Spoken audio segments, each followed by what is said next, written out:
vida62.com, vida62.com, una página de SeaWorld Mortgage, una compañía que ya lleva más de 45 años en el mercado en los Estados Unidos y también en Puerto Rico. Pues ya con esto, pues quiero hablarle de lo que estamos hoy tratando de explicar más a fondo. ¿Qué es una hipoteca inversa y cómo funciona? Esto permite que a los propietarios mayores de 62 años convertir parte del valor de su casa en dinero sin tener que venderla ni hacer pagos mensuales. El préstamo se paga cuando la persona vende o fallece. ¿Quién califica para este tipo de préstamo? Solamente mayores de 62 años que vivan en su casa como residencia principal y tengan suficiente valor acumulado. Y, por supuesto, deben seguir pagando impuestos, seguros y mantener la propiedad habitable. ¿Cuáles son los principales beneficios que ofrece una hipoteca inversa? Bueno, le permite obtener ingresos adicionales sin tener que vender su casa. Puede usarse para pagar deudas, cubrir gastos médicos o mejorar su calidad de vida. Y entre otras cosas que preguntan bastante, ¿el propietario tiene su casa? No. El propietario tiene el título de la propiedad. El préstamo se paga al final y cualquier valor restante va a los herederos o al mismo propietario y vende. Pues esto es bien claro tenerlo en mente porque usted es dueño de la casa, usted va a tener el título. Lo que está sugiriendo aquí es que si usted quiere vender la casa, pues se tiene que pagar el préstamo. Si usted quiere alquilar la casa, pues ya no funciona porque tiene que vivir como residente. WPRD 1440 Wilson Park, Orlando. WPRD 1490 Final. Somos la voz de Orlando. Somos una emisora de Daily Communications Inc. La voz de Orlando te desea una feliz Navidad.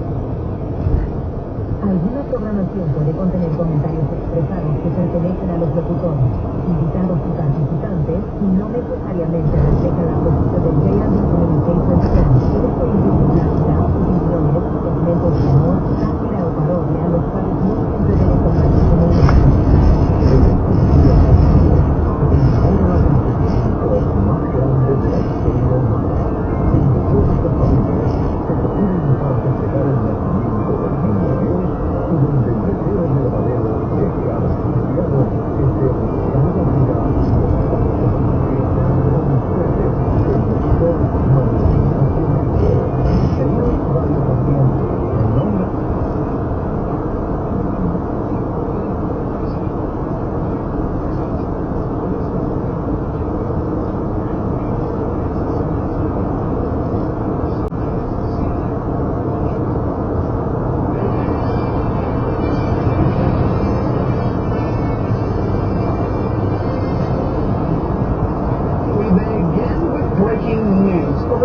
U.S. strikes on Nigeria. The president ordering strikes on ISIS targets, saying it's to fight the killing of Christians there. What Nigeria is saying this morning. And homes and cars swollen by mud after dangerous storms slam the state of California. More rain there and a big blast of winter weather across the country that caused a travel mess as people head home after Christmas. And a 12-year-old was home alone when a burglar broke in. Police say his quick thinking landed the suspect in jail. John Berman out today. I'm here with Kate Baldwin. This is CNN News Central.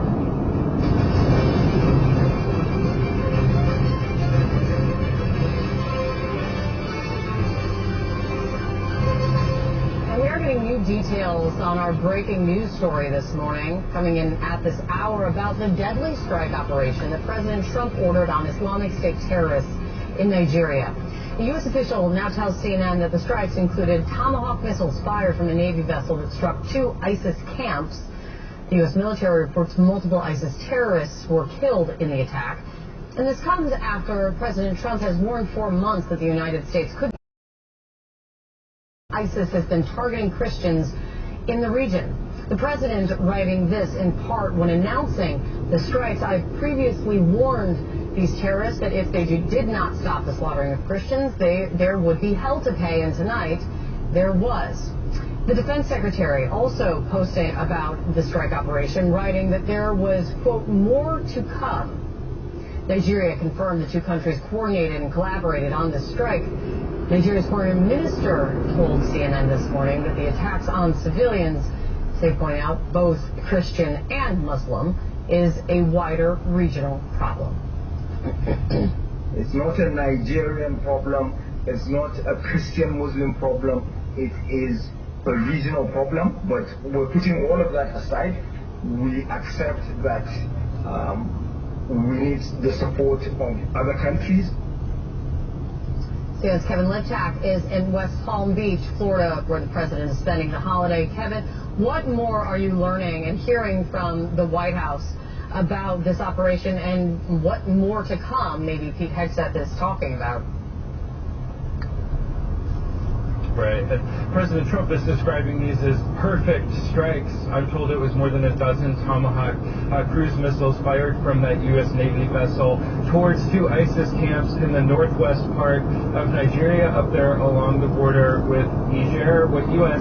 Africa Command has said is that multiple ISIS terrorists were killed, at least according to their initial assessment. President Trump making this announcement on Christmas Eve very pointedly, and he wrote, "Tonight at my direction as Commander-in-Chief, the United States launched a powerful and deadly strike against ISIS terrorist scum in northwest Nigeria who have been targeting and viciously killing primarily innocent Christians at levels not seen for many years and even centuries." Now, these do appear to have been coordinated with the Nigerian government, and I think that's significant because in the past, the leadership there has kind of bristled at President Trump's suggestions that the U.S. could intervene, and you've heard him talking about this really for weeks, dating all the way back to November when he ordered the Defense Secretary Pete Hegseth to come up with options and said that the U.S. would go into Nigeria, quote, guns ablazing, if, as he puts it, the slaughter didn't end. Now, what we heard from the foreign minister earlier today was that he did speak with the Secretary of State, Marco Rubio. He said that he had also spoken to the Nigerian president, who said that he had given the go-ahead to the United States to take this action. You know, the plight of Christians in Nigeria has kind of been an animating subject for American conservatives, particularly evangelicals, for quite some time now. Many of them have been calling on President Trump to do more to try and protect Christians in that country, but it is quite a complex security situation. Muslims and Christians have been targeted for violence. The violence stems certainly from persecution, but also from crime, from disputes between herders and farmers over land. So there's all kinds of contributing factors to what's going on there. But President Trump making pretty clear that this may not be the last strike in Nigeria, saying that there will be many more if the slaughter of Christians continues. Kevin, thank you so much for your reporting. Sarah? Right, this morning we're tracking some major storms, one that has pounded California and another that could create real problems for post-Christmas travel. This is what parts of Southern California are dealing with this morning. A state of emergency is declared in multiple counties as millions brace for another round of rain and potentially life-threatening floods from record-breaking storms there. Evacuations and shelter-in-place orders remain in effect for the hard-hit community of Wrightwood in San Bernardino County. There, you can see what happened. Heavy rains triggering mudslides that ended up burying some homes and vehicles and washing out roads. Also on the move, another winter storm expected to bring freezing rain to the Midwest before slamming the Northeast with ice and snow later today. More than 23 million people are under winter storm warnings, including in New York City, which could see its biggest snowfall since 2022. CNN News' Allison Chinchar joining me now. What do you see out there? They had no choice but to release all these documents, and the president is trying desperately to change the subject or make it about Democrats or make it about somebody other than himself. And ultimately, of course, he's the guy in the center of the controversy. Joyce, your latest Substack on Epstein asks, quote, which side is the DOJ on? What do you mean by that? And also, How is there such a disconnect between the Southern District of New York, which had apparently some of these hundreds of thousands of files, in the Maine Department of Justice here in Washington, D.C., in which a month or more can go by and the two sides hadn't communicated on what files had been turned over to the Maine Department of Justice? Right, so perhaps a little bit of DOJ 101 is called for here. The United States Attorney's Office in the Southern District of New York, that's not a separate entity from the Justice Department. That's actually part of the Justice Department. The U.S. Attorney there answers directly to the Deputy Attorney General, as I did when I was a U.S. Attorney. The FBI, one of the 4 law enforcement agencies at DOJ. So in other words, when DOJ takes to Twitter and tries to blame these 2 separate entities for not giving them all of the information in the Epstein files, that really defies belief in everything that I know about how DOJ functions internally.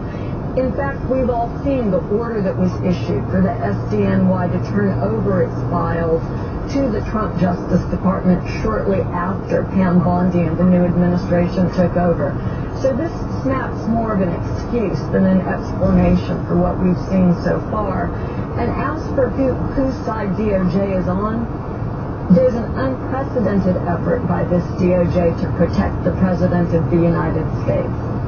That's not a surprise when the Attorney General is one of his former impeachment lawyers, the Deputy Attorney General is one of the President's former criminal defense lawyers, and it underscores just how unprecedented this entire situation is, with Donald Trump returning to office after all of the allegations that were made against him, short-circuited only by his re-election, so that he and also the American people never had their day in court on the allegations he was indicted over. But now we have people who are in the habit of defending him, giving him treatment that no other American would really have if they were involved in a situation like the Epstein files, where there's no indication of criminality by Donald Trump. It appears that he is perhaps at best a witness, or what prosecutors sometimes refer to as someone who's merely present. You know, just being in the company of people who are involved in a crime doesn't mean that you too are involved in a crime. And that makes the hesitancy to turn over the files even more surprising, especially since Trump campaigned on turning them over. Now, on the